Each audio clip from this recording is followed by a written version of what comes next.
Welcome back, friends. And this week we're going to be talking about truthfulness.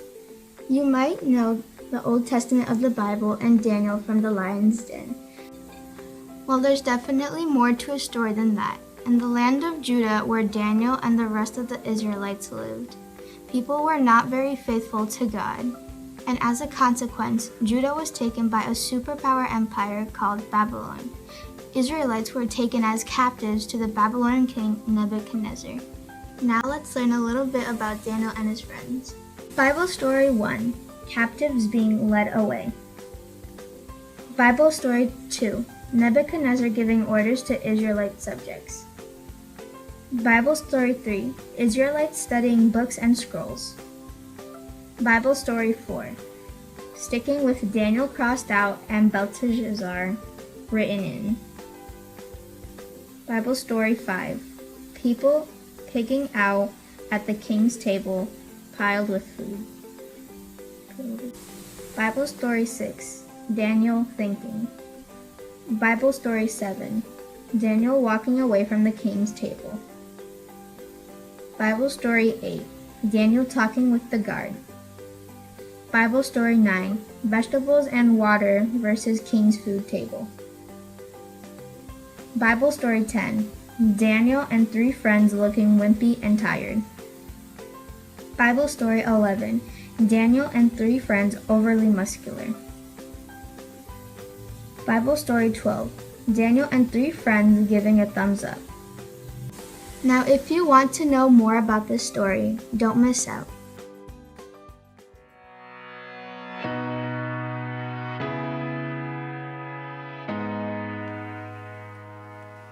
Oh, hey. Hello, planet Earth! It's me, Graham, professional astronaut, broadcasting live from outer space. You know, not a lot of people thought I would make it all the way to Saturn, but you know what? They were right. It's just a costume. I'm still on Earth. I love to dress up and pretend to be other people. Don't you? I mean, I love to dress up in costumes and wear scary makeup or funny masks. It's out of this world. because I'm an astronaut. Oh, but today we're talking about what it's like to live our lives without masks, without costumes. What it's like to live with integrity. Now, integrity is choosing to be truthful in whatever you say and do. It's harder than it sounds to live with integrity. There's so many reasons to pretend to be someone you're not. I mean, you may want people to think you're funny.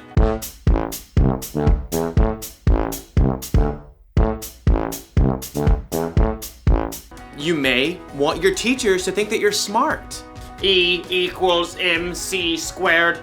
The capital of Mongolia is Ulaanbaatar. A woodchuck can chuck 32 cords of wood. And you probably want your friends to think that you're cool. Cool kids still dress like this, right? See what I mean? It isn't always easy to just be true to who you are. In today's story, we'll learn about some guys who were under a lot of pressure to be like everybody else. We'll find out if they were able to stay true to who God made them to be.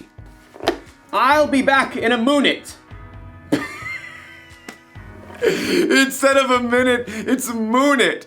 Because I'm in space. Maybe I should dress up as the clown again. The Bible. It's 66 books of history, stories, letters, and poetry that fit together to form God's one big story. The epic adventure of how He created us and loves us so much that He made a way to rescue us. As we travel through the Bible, from Genesis to Revelation, we discover people who met God and found their lives changed forever. Now, for an amazing story. Inspired by the book of Daniel. Chapter 1. Daniel was only a very young man when King Nebuchadnezzar of Babylon conquered the land of Judah. Nebuchadnezzar made sure that God's people wouldn't rebel by taking Daniel and other young men from royal families in Judah and marching them back to Babylon with him. Will we ever see our home again? Daniel's friends were just as scared and confused as he was. Where will we live? What will he do to us? I sure hope the food is decent. Daniel tried to reassure them as the imposing city gates rose ahead. God will be with us, whatever happens. The king chose the brightest and best young men from Judah and ordered that they receive special training. After 3 years, you will get to be very important and serve me. The chief official Ashpenaz took charge of Daniel and his friends. Tut-tut. Those wishy-washy Hebrew names just won't do. You need new ones. New what? Names. Let's see. Daniel, we'll call you Belteshazzar. And you three will be Shadrach, Meshach, and Abednego. Are those names, or is he just sneezing? You'll learn our language, of course. And all the Babylonian writings? Daniel's heart sank as he realized what was happening.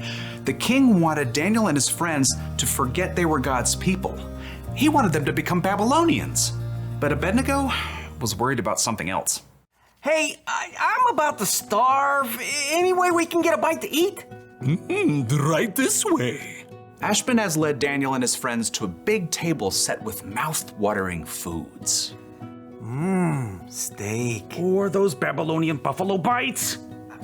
The cake's got at least 9 layers. Only the best, straight from the king's table. Oh, the food smelled delicious. But Daniel pulled his friends aside. Guys, if this food is from the king's table, that means it's been offered to false gods first. Uh-oh, not good. Our new names and training are one thing, but if we eat this food, it's like we're saying we're okay with false gods. But we gotta eat something, man. We can ask for different food, simple stuff that hasn't been offered to the false gods. That chocolate cake! Abednego! Okay. Daniel and his friends turned back to Ashpenaz. They tried to ignore the delicious smells wafting from the table. This all looks great, but could we eat something that's not from the king's table? It doesn't need to be anything fancy. The king is my master. He's decided what you must eat and drink. What if you don't eat this and he sees you looking worse than the other young men? He might kill me. No matter what Daniel said, Ashpenaz was too fearful to listen, so Daniel approached the guard assigned to take care of them. Please, just test us for 10 days. Give us nothing but vegetables to eat and water to drink. See how we look then. Well, if Brussels sprouts are your thing. For 10 days, the guards gave Daniel and his friends nothing to eat but veggies and water. I could get into the habit of cabbage. I like broccoli, probably. Pass the peas, if you please. I just want a hamburger. Let me tell you, it wasn't easy to say no to all those delicious foods the other young men got to eat. But at the end of 10 days, the guard called everybody out. Line 'em up. He strode past the other young men. Good. I can see you've been eating well. When the guard reached Daniel and his friends, he stopped in surprise. What? You've been eating rabbit food, but you look even better fed than the others. Daniel smiled. God had helped them grow strong even without eating the food offered to false gods. Okay, fine. You can keep eating veggies and water. Rats? Thank you. God continued to give Daniel and his friends knowledge and understanding as they studied, and at the end of their training, they were brought before the king. Let's see what you know. How many inches in a meter? 39.3701. What do you call a group of porcupines? A prickle. If it takes 8 men 10 hours to build a wall, how long would it take 4 men? No time at all, because the wall's already built. How are you all so smart? The one true God gives us wisdom. Well, we'll see about that.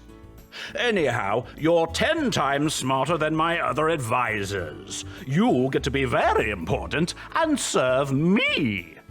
Daniel and his friends eventually became the king's most trusted advisors, and even though they served the king of Babylon, they never stopped standing strong for the one true God in everything they said and did.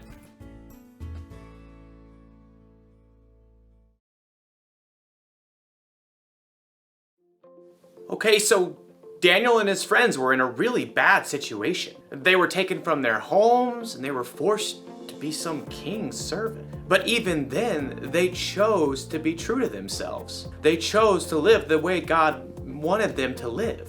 You see that kind of integrity a lot in the Bible. I mean, think of Jesus. He was always true to himself. Jesus could have gone along with the crowd, but instead he lived the way he knew was true, even when it meant giving up his life for you and me. So how can we be true with our lives? Well, it's great if you want people to think that you're fun or funny, but not if it means, say, hurting someone's feelings to get a laugh.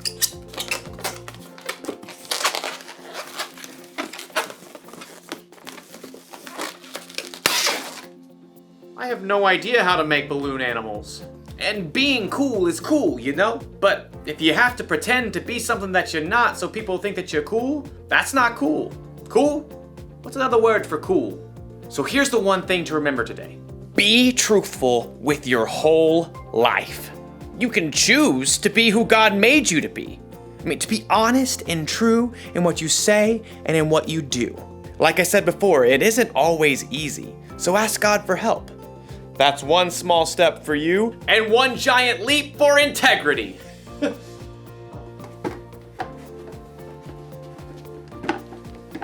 Goodbye.